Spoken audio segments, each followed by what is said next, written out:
आसुची बात्या यार प्रभाव में ओडिशार विभिन्न जिले में वर्षा किछि जिले में भी बही पारे पवन खोर्धा जिले में वर्षा और पवन होबार संभावना रही है प्रशासन पक्षर आरंभ होइछि प्रस्तुति एही समय चिलिका अशांत रहिबार अनुमान करा देउछि चिलिका रे माछ न मारिबा पई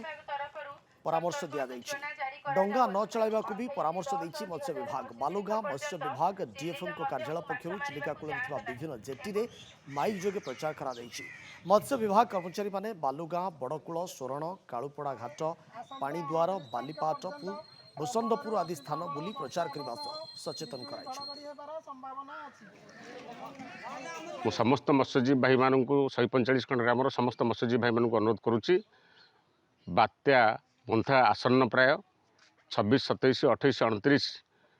ପୁରା ଆଲର୍ଟ କରାଯାଇଛି ସରକାରଙ୍କ ତରଫରୁ ଏବଂ ମତ୍ସ୍ୟଜୀବୀ ବିଭାଗ ତରଫରୁ ମଧ୍ୟ ସତର୍କ କରାଯାଇଛି। ଆମେ ସମସ୍ତେ ନିଜ ଜୀବନକୁ ସୁରକ୍ଷିତ ରଖିବା, ଚିଲିକାକୁ କେହି ଯିବାନି କି ଚିଲିକାରେ କେହି ଏନା ମତ୍ସ୍ୟ ସମ୍ପଦ ଆମେ ଧରିବା ନାହିଁ। ତେଣୁ ମୁଁ ସମସ୍ତଙ୍କୁ ଅନୁରୋଧ କରିବି କେହି ଆମେ ଚିଲିକାକୁ ଯିବାନି, ନିଜ ଜୀବନ ବଞ୍ଚିଲେ ଆମେ ପରବର୍ତ୍ତୀ ମୁହୂର୍ତ୍ତରେ ପୁଣି ମାଛ ଧରିପାରିବା।